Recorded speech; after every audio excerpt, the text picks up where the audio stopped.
कहते हैं भारत की आधी आबादी खेती पर निर्भर है और सरकार लगातार खेती को लाभ का धंधा बनाने पर जोर देने का दावा करती है। लेकिन आज पूरे देश में हो रही किसानों की मौत इन दावों पर सवाल खड़े कर रही है। सरकार किसानों के लिए योजनाएं तो खूब बना रही, लेकिन उन योजनाओं का फायदा शायद किसानों को पूरी तरह से नहीं मिल पा रहा है। बिहार की बात करें तो यहां किसानों को फसल के नुकसान पर मिलने वाली सब्सिडी पर सरकारी अफसर ही पलीता लगा रहे हैं। जी हां, अफसरों की लापरवाही से किसानों के सब्सिडी को सरेंडर करना पड़ा है और बेचारे गरीब बेहाल किसान बैंक लोन और कर्जदारों से तंग आकर मौत को गले लगा रहे हैं।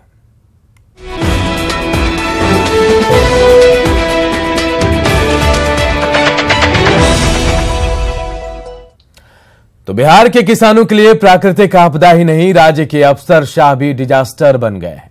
आपदा जहां किसानों के लिए तबाही लेकर आती है, तो वहीं अधिकारियों की लापरवाही के कारण पीड़ित किसानों को आवंटित राशि भी नहीं मिल पा रही है। यह रिपोर्ट देखिए। किसानों को आपदा के बाद राहत राशि न मिलने पर सरकार को कोसते हैं, जमकर खरी खोटी सुनाते हैं। लेकिन इसके पीछे अफसरशाही किस तरह से जिम्मेदार है, उसकी एक बानगी देखिए। पिछले साल राज्य के 21 जिलों में ओला भीषण बाढ़ से हुई हजारों करोड़ की क्षति की भरपाई के लिए आपदा प्रबंधन विभाग ने 922 करोड़ 37 लाख 87 हजार की राशि उपलब्ध करवाई। लेकिन ये पूरी राशि भी किसानों के बीच बांटी नहीं गई और जो राशि नहीं निकाली गई उसे सरेंडर कर दिया गया। जितने लोगों को देना है उसके हिसाब से सरकार जो है राशि निकालती नहीं है, राशि का आवंटन नहीं होता है। आवंटन भी होता है तो उसको सरकार देती नहीं है, वो सरेंडर हो जा रहा है। तो इससे बड़ा सबूत और क्या हो सकता है। सरकार और अफसरशाही की इस करतूत को विरोधी पार्टियां किसानों के साथ क्रूर मजाक बता रही हैं और इनके खिलाफ कार्रवाई की मांग कर रही हैं। वहीं आपदा प्रबंधन मंत्री दिनेश चंद्र यादव जांच के बाद कार्रवाई का घिसा पिटा राग अलाप रही है। को जो क्षति हुई है, अब सरकार सबसे पहले तो किसानों को पैसा दे। यह नहीं माने कि सरेंडर कर गया, समय खत्म हो गया, वित्तीय वर्ष समाप्त हो गया, वह पैसा दे, भुगतान करे और जिन पदाधिकारियों ने विलंब किया उस पर कार्रवाई सुनिश्चित करे। जो राशि मिली उसमें से कितना भुगतान किया और जो नहीं हुआ उसका क्या कारण था, तो हम समझते हैं कि रिपोर्ट कुछ ही दिनों के बाद वह मुख्यालय को पहुंच जाएगी।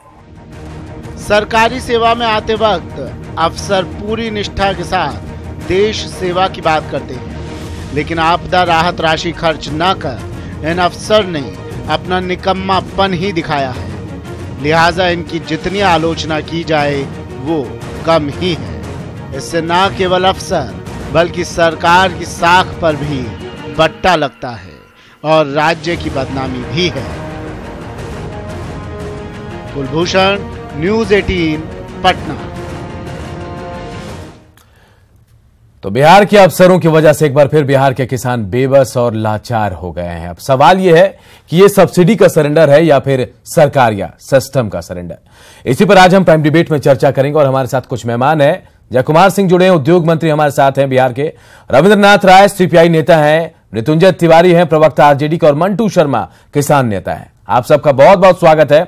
और सबसे पहला सवाल मेरा जयकुमार सिंह के साथ है, क्योंकि मंत्री हैं तो सवाल उनसे ही बनता है। जयकुमार जी, ये लापरवाही है अफसरों की या फिर सरकार की नाकामयाबी?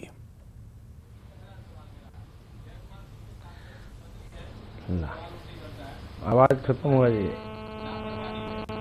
आवाज मेरी मिल पा रही है जयकुमार जी आपको? हाँ मिल रहे हैं। सवाल मेरा आपसे है, ये अफसरों की लापरवाही या फिर सरकार की मजबूरी है या नाकामयाबी है? नहीं, ऐसा है अनूप जी कि अब ये जो आपदा की बातें हो रही है जी, वो एक प्रक्रिया है। और जो प्रक्रिया है, आप देखिए जैसे कृषि से संबंधित होता है जी, बताएं, सुन पा रहा हूं मैं। कृषि से संबंधित आप जो बात कर रहे हैं, तो इसमें एक असेसमेंट होता है। जैसे कृषि की क्षति जो होती है जी, वो जिला प्रशासन के द्वारा, और उसमें चूंकि कृषि विभाग से संबंधित है, इसलिए जिला कृषि पदाधिकारी की सहभागिता रहती है। और वो जो असेसमेंट होता है और असेसमेंट जो दिया जाता है आपदा प्रबंधन विभाग को, तो निश्चित तौर पर वो किसानों को मिलता है। अब चूंकि एक और उसमें है कि जहां 30% से क्षति अधिक होती है जी, तो उसको निश्चित तौर पर किसानों को लाभ मिलना है। और वो असेसमेंट में कुछ प्रक्रिया, कुछ समय जरूर लगती होगी, लेकिन ऐसा नहीं है कि कोई अधिकारी स्तर पर या सरकारी स्तर पर किसी प्रकार की लापरवाही बरती गई हो। नहीं तो ये पैसे सरेंडर कैसे हो गए? वक्त तो चला गया ना, फाइनेंशियल ईयर खत्म हो गया, वो पैसे चले गए, सरेंडर हो गए। क्या वो पैसे बांटने के लायक बने अधिकारी? क्या असेसमेंट नहीं कर पाए? क्योंकि आप जैसे बता रहे हैं आवंटन होता है, सरकार आवंटन के हिसाब से पैसे देती है और यह जिम्मेदारी होती है केंद्र सरकार के बाद राज्य सरकार की कि वो पैसे निकालकर अधिकारियों को दे और अधिकारी पैसे बांटे। एक बड़ा सवाल और है जिसके मैं आपको बताऊं कि 50% से ज्यादा पैसे निकाले गए, लेकिन किसानों का आरोप है कि 50% से कम आवंटन हुआ। तो बाकी पैसे कहां गए जय कुमार जी? नहीं, देखिए आपदा की राशि को तो बड़ी, देखिए इसका व्यापक क्षेत्र है। अब आपदा की राशि कोई एक विभाग के लिए नहीं है। आप देखे होंगे आपदा की राशि आपको प्राकृतिक घटनाओं से जुड़ा हुआ है, जल संसाधन की भी कोई आपदा या जुड़ा हुआ है, या कोई आज तो हम लोग नया भी जोड़े हैं, यदि कोई सामूहिक एक्सीडेंट हो गया उसके लिए भी वो राशि है। तो जैसे जैसे जो विभाग अपनी क्षति का असेसमेंट करते हैं और उस क्षति के असेसमेंट के बाद आपदा विभाग वो राशि देता है संबंधित विभाग को जी। तो ये बड़ा पार्टिकुलर कहना कि ये विभाग ने लौटा दिया है, तो चूंकि असेसमेंट उतना ही पैसा देता है जब आपदा विभाग की जितना असेसमेंट करके आप देते हैं वो पैसा ही आपदा विभाग देता है। आप ये मानते हैं कि जो पैसे निकाले गए वो बांट दिए किसानों में? आप मानते हैं ये बात? नहीं, मेरा ये कहना यह है कि कंसर्न डिपार्टमेंट अपनी क्षति की असेसमेंट करता है और असेसमेंट करने के बाद आपदा विभाग से डिमांड करता है और डिमांड जो करता है वो उसको मिलता है और किसानों तक पहुंचती है। चलिए, मंटू शर्मा हमारे साथ किसान नेता हैं। मंटू जी, मंत्री जी बयान दे रहे हैं जो आप उससे इत्तेफाक रखते हैं, कितनी सच्चाई है? क्या मिला पैसा लोगों को? सब्सिडी का पैसा मिला, राहत मिली किसानों को? अगर किसानों को राहत मिलती जी तो क्या सब्सिडी का पैसा वापस जाता? बिल्कुल। किसान के घर अगर पैसे पहुंचते तो क्या पैसे वापस करने की जरूरत सरकार को पड़ता? ये अफसरशाही इस सरकार की व्यवस्था में इस तरह से चरम सीमा पर है कि चाहे सिंचाई की बात करिए या सब्सिडी की बात करिए, पैसे की बात करिए, जब तक इन लोगों का अपना गमन करने का सिस्टम डेवलप नहीं होता है इसमें, तब तक ये लोग कोई भी सब्सिडी का पैसा हो या किसान के घर पहुंचने वाला जो भी व्यवस्था है उसको ये लोग नहीं जाने देते हैं। अभी देख लीजिए, हाल में अभी 2 दिन पहले देख लीजिए, आप ही लोग किए हैं, मुजफ्फरपुर से लेकर यहाँ तक, पटना में देख लीजिए, बिहार में और कई एक जगह पे देख लीजिए। ये लोग जहां लूट खसोट की योजना रहता है किसान परिवार के घर में, वही पैसा ये लोग 100% वहां पे मोटिवेट करता है या देने का काम करता है। चलो, आप मानते हैं कि पैसे नहीं मिले किसानों को? जो सरेंडर हुई है पैसे वो नहीं मिले किसानों को? उससे पहले जो पैसे 50% निकाले गए पैसे निकाले गए उसमें कुछ लोगों को दिया गया। पटना जिला ही में ये हाल है। पटना में जब मेला लगता है कृषि मेला का, मैं वहां जाकर कई एक बार सर्वे करके देखा हूं जी, वहां यही हाल है। दूसरे जिला तो और देखिए, जहां जहां भी हम लोग ने गया, अभी मैं 10-15 दिन पहले गया था बेगूसराय में, वहां किसान से हमारी बात हो रही थी तो वो लोग बताए कि यहां तो हम लोगों के बीच पैसा आता ही नहीं है। सरकार ब्लॉक में वीडियो 2-2 साल पहले का अभी तक डीजल अनुदान इन लोगों के बीच नहीं गया। चलिए, मृत्युंजय तिवारी अगर इंप्लीमेंट मृत्युंजय तिवारी भी हमारे साथ जुड़े हुए हैं। मैं मंटू जी आपके पास वापस आऊंगा। मृत्युंजय जी, बड़ा सवाल है कि 922.37 करोड़ 87 हजार की राशि आपदा प्रबंधन की तरफ से उपलब्ध कराई गई थी। 31 मार्च 2018 तक की बात करें तो 561.36 करोड़ 31 हजार रुपए निकाल लिए गए, मतलब 50% से ज्यादा पैसे निकाले गए। मंटू शर्मा कह रहे हैं कि 50% भी पैसे नहीं बांटे गए। बाकी पैसे कहां गए? सब्सिडी जो सरेंडर कर दिए गए उसके बाद भी पैसे बचते हैं, कहां गए पैसे? क्या लग रहा है आपको? देखिए, बिहार सरकार के प्रशासकीय पुरुषार्थ को लकवा मार गया है और सरकार के निकम्मेपन की प्रकाष्ठा देखिए कि पूरे किसान राज्य में त्राहिमाम कर रहे हैं, आत्महत्या करने पर मजबूर हैं और सरकार के पास राशि वापस जा रही है। इससे बड़ा और यहाँ तो इनके जो मुलाजिम हैं सरकार के, ये तो माल बटोरने में लगे हुए हैं, इनको किसानों की चिंता है नहीं। तो जब चोर दरवाजे से सरकार बनती है तो उसका यही खेल हो रहा है। क्योंकि सरकार भगवान भरोसे छोड़ दी है पूरे बिहार की जनता को। आप देखिए, किसान त्राहिमाम कर रहे हैं, बाढ़ पीड़ित जो लोग हैं रोज धरना प्रदर्शन आंदोलन कर रहे हैं राहत के लिए, लेकिन इसकी चिंता नहीं है, वहां तक राशि नहीं पहुंच रही है, राशि वापस जा रही है। इससे बड़ा दुर्भाग्य और कुछ नहीं हो सकता है और किसानों के साथ इससे बड़ा भद्दा मजाक और कुछ नहीं हो सकता है। रविंद्रनाथ राय जी, सरकार का जी बिल्कुल, वापस आऊंगा मृत्युंजय जी, रविंद्र जी को भी सुनते हैं। रविंद्रनाथ राय जी, आपकी तरफ से भी आवाज उठाया गया था, ये क्या है, सरकार की नाकामी या फिर अधिकारी यहां लापरवाह हो गए हैं या फिर कह सकते हैं लाल फीताशाही हावी हो गई है? अरे इन्हें क्या कहा जाए, इन्हें लापरवाह कहा जाए, नाकाबिल कहा जाए, इनके लिए अच्छे शब्द नहीं मिल रहे हैं। बिहार के अंदर में आपदा आई, बाढ़ आया, उसका असेसमेंट राज्य स्तर पर और केंद्र के पदाधिकारियों के द्वारा दिया गया जी। एक तो जितना डिमांड और जितनी जरूरत थी उतना डिमांड भी नहीं हुआ और उस जरूरत के हिसाब से पैसा आया भी नहीं, पैसा आया भी कम। और पैसा कम आने के बावजूद भी 40% पैसा किसानों का बिना किसी यूटिलाइजेशन की, जबकि पूरी दुनिया किसी सर्वेक्षण की जरूरत नहीं है। पूरी दुनिया जानती है कितना भयंकर बाढ़ बिहार में पिछले ही साल नहीं, बाहर तो हमारी बाढ़ तो तकरीबन हर साल ही आती है।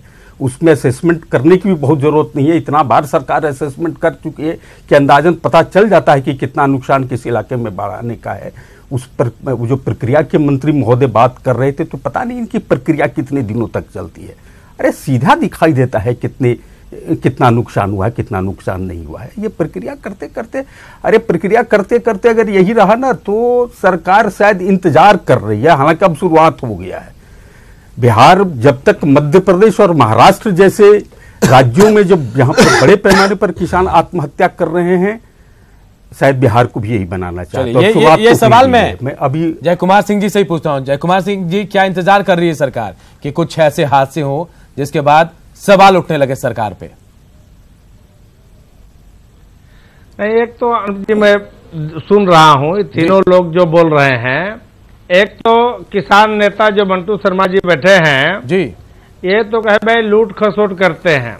आज आपको जानना चाहिए कि कृषि की जितनी भी चीजें हम दे रहे हैं अनुदान के रूप में, सहयोग के रूप में, वो सब अब हम लोग आरटीजीएस के माध्यम से उनको दे रहे हैं। तो एक तो कैश वाली सिस्टम खत्म हो गई और भारत सरकार भी चाहती है और राज्य की सरकार भी अब सचेत है और पूरी आरटीजीएस के सिस्टम से सीधे खाते में पहुंचता है। तो दूसरी चीज है कि सरकार की जहां तक खर्च करने के असेसमेंट की बात करते हैं तो बिहार सरकार इसमें इतनी सजग रहती है कि इस बार जब बाढ़ आई तो इस बाढ़ में 4000 करोड़ से अधिक हम लोग खर्च कर चुके थे बाढ़ के दौरान में ही, जो तत्काल उनको किस तरीके की व्यवस्था चाहिए उन सभी तरह का राहत राज्य सरकार ने पहुंचाने का काम किया। मैं भी मान रहा हूं, मैं सरकार की योजनाओं पर सवाल नहीं उठा रहा हूं। करोड़ आया हुआ जय कुमार जी, मैं सरकार के योजनाओं पर सवाल नहीं उठा रहा हूं। बेहतर है योजनाएं और बहुत सही तरीके की योजनाएं, लेकिन सवाल यह है कि अगर आप असेसमेंट की बात करें, आपने कहा कि असेसमेंट किया जाता है उसके बाद पैसे आते हैं, तो 922.37 करोड़ 87,000 रुपए असेसमेंट के बाद ही आए होंगे। आप इस बात को मानते हैं ना? नहीं, मैं उसको ये मूल जानना चाहता हूं कि आपदा विभाग के बहुत सारे क्षेत्र हैं और नहीं, मैं भी मान रहा हूं, आते हैं। मैं मान रहा हूं आपके कि आप बहुत वृहद क्षेत्र में आपदा विभाग के, लेकिन जो असेसमेंट हुआ होगा वो कहीं ना कहीं किसी विभाग से तो होगा, कहीं ना कहीं आपदा आया होगा, वो पैसे असेसमेंट होकर आए, उसमें से भी 50% पैसे नहीं दे पाए, सरेंडर करना पड़ गया। यानी ये तो तय है कि पैसे नहीं मिले हैं, जितना असेसमेंट हुआ था उनको पैसे नहीं मिले हैं। नहीं, इसका हम लोग को सही तथ्य यदि पता हो जी, अब देखिए इसमें जो प्रक्रिया है कि जो असेसमेंट लोग जो होते हैं, कुछ कानून को भी जानना चाहिए।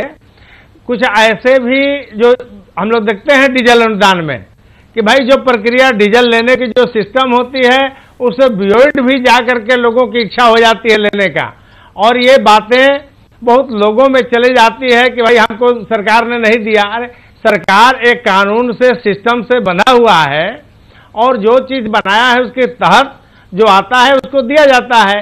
मैं ऐसा मानता हूं कि जितनी असेसमेंट होती है और असेसमेंट की जो राशि मांग की जाती है उसकी खर्च करने में अब विलंब होने का कोई नहीं है सिस्टम, चूंकि ये बात तो शायद अधिकारियों को भी पता होगी जय कुमार जी, ये बात अधिकारियों को भी पता होगी, उसके बाद सरेंडर होते हैं पैसे। यही बड़ा सवाल है, जब उनको पता है कि 31 मार्च को सरेंडर करने होंगे पैसे तो पहले ही सारा असेसमेंट करते हैं। मंटू शर्मा जी, आप सुन रहे हैं मंत्री जी को, क्या कहीं से ऐसा लग रहा है आपको कि ये बिना असेसमेंट किए पैसे आ गए या फिर असेसमेंट किए गए पूरे पैसे बटे नहीं है? जी, मैं मंत्री जी से पूछना चाहता हूं कि अगर ये असेसमेंट करके कोई भी योजना को इंप्लीमेंट करते हैं तो असेसमेंट के समय में ये तो तय हो जाए, अभी बोले वो आरटीजीएस से पैसा जाता है जी। अरे जब वो किसान इंप्लीमेंट खरीदेगा नहीं, इंप्लीमेंट उसका खरीदेगा तब तो आरटीजीएस से पैसा जाएगा। इन्होंने सर्कुलर बनाया अभी कि आप जितना प्राइस है उसका उसमें पैसा उस सामान को खरीदिए, फिर आपके बाद 6 महीने 1 साल के बीच आपके खाते में पैसे जाएंगे। तो कितने किसान आज के डेट में सक्षम है जो 1,50,000 2 लाख लगा करके वो एसेट खरीद सकता है? उसमें वो किसान तो सक्षम है नहीं। तो इन लोगों के बीच में उसी बीच में ये लोग का घपला का सिस्टम होता है, उसी जगह बंदर बाट करते हैं अपने लोगों को, ऐसे वैसे लोगों को अपने जगह पे रख लेते हैं। इनके पदाधिकारी जो तंत्र है सरकार के तंत्र एक साफ शब्दों में बता दें मंटू जी, तंत्र आप साफ शब्दों में और कम शब्दों में बता दें कि ये सरेंडर की पॉलिसी क्या है, क्या है इसके पीछे का सच, आपको क्या लगता है?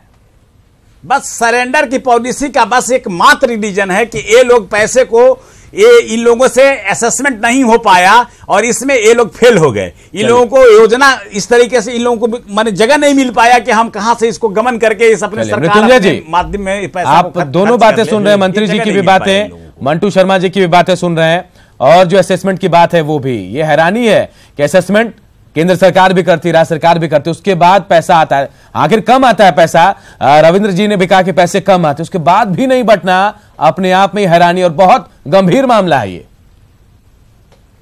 देखिए, ये आपदा जैसे महत्वपूर्ण मद की राशि खर्च नहीं हो पाना, ये इससे बड़ा दुर्भाग्यपूर्ण और कुछ नहीं हो सकता है। असिस्टमेंट करने की बात कर रहे हैं माननीय मंत्री महोदय, जाकर के बाढ़ पीड़ित जो वहां हैं उनको जाकर के देखें किस स्थिति में है और किस तरह से वो आंदोलन चला रहे हैं, किस तरह से किसान परेशान हैं, इनके दर्द को जाकर के देखें तब पता चलेगा कि असेसमेंट होते होते ये तो राशि वापस चली गई। जब राशि आप खर्च नहीं कर सकते हैं, माननीय प्रधानमंत्री जी आए थे और उन्होंने कहा था कि राशि आएगी, ये तो राशि जो था वो भी चला गया वापस। अब ये समझिए पूरे सिस्टम का, इससे बड़ा उदाहरण कुछ और नहीं मिल सकता है फर्जीवाड़ा का। बिल्कुल रविंद्र जी, ये प्रशासकीय वक्त की कमी है, रविंद्र जी वक्त की थोड़ी कमी है, संक्षेप में आपसे जवाब चाहूंगा। ये जो अब किसान बेहाल है इनका क्या होगा, अब इनकी बेहतरी कैसे होगी, क्योंकि पैसे तो वापस चले गए हैं। भाई पैसे तो वापस चले गए हैं, अभी तो पिछले साल वाला तो पैसा चला गया, नए साल का प्रॉब्लम एक अलग से खड़ा हो गया। मक्का किसानों का भी हमारे सामने समस्या है, अभी बाढ़ आने ही वाली है। एक पाला पड़ गया, एक दिन के पाले के अंदर में जहां पर बर्फबारी हुई, बड़े पैमाने पर आम की फसल और गेहूं की फसल की क्षति हो चुकी है। सरकार पता नहीं उसका असेसमेंट कब तक करेगा, इनका असेसमेंट तो समझ में नहीं आता है कि, और असेसमेंट जब ये करते हैं जानते हैं क्या मजाक उड़ाते हैं ये किसानों का। एक असेसमेंट इनके कृषि विभाग करता है अभी पान के किसानों का, और कहा कि क्षतिपूर्ति देंगे, और बोल रहा है कि 1 हेक्टेयर के अंदर में हम 18,000 रुपए देंगे। इसको इतना भी मालूम नहीं कि पान की खेती कैसी होती है और नहीं होती है, मशरूम की खेती कैसी होती है और होती है, उस पर क्या ये सब। बिल्कुल आप जो कह रहे हैं मैं भी इत्तेफाक रखता हूं रविंद्र जी। और जय कुमार जी, चाहे दावे जो भी किए जाएं, चाहे जो भी मामला हो, लेकिन कहीं ना कहीं अगर पैसे सरेंडर हो रहे थे, उसकी जो छवि है वो प्रदेश की खराब होगी, साख आपकी खराब होगी। फेल है सरकार का। चले बिल्कुल नहीं, आप देखिए, आप जितने वक्त की थोड़ी कमी है। अभी मक्का के बात हमारे सीपीआई नेता का है, उसकी पूरी आकलन हो रही है, तुरंत पैसा जाएगा। यही तो विडंबना है। आकलन तो होता है जय कुमार जी, आकलन इससे पहले भी हुआ, पैसे भी हैं, बहुत बहुत शुक्रिया आप सबका हमारे साथ इस चर्चा में जुड़ने के लिए। तो दावे तो किसानों की बेहतरी के लिए बहुत किए जा रहे हैं, लेकिन सच्चाई इन दावों को मुंह चिढ़ा रही है। अगर ऐसा नहीं होता तो आज शायद फसलों के नुकसान के बाद बेहाल हुए किसानों के चेहरे पर थोड़ी मुस्कुराहट जरूर होती। मंत्री या फिर नेताजी जो भी दलील दें, चाहे जितनी भी राजनीति इस मामले पर हो, लेकिन सच्चाई यह है कि अगर प्रदेश का अन्नदाता या किसान नाराज होकर आंदोलन के मूड में आ गया तो फिर सब कुछ भगवान भरोसे हो जाएगा। नमस्कार।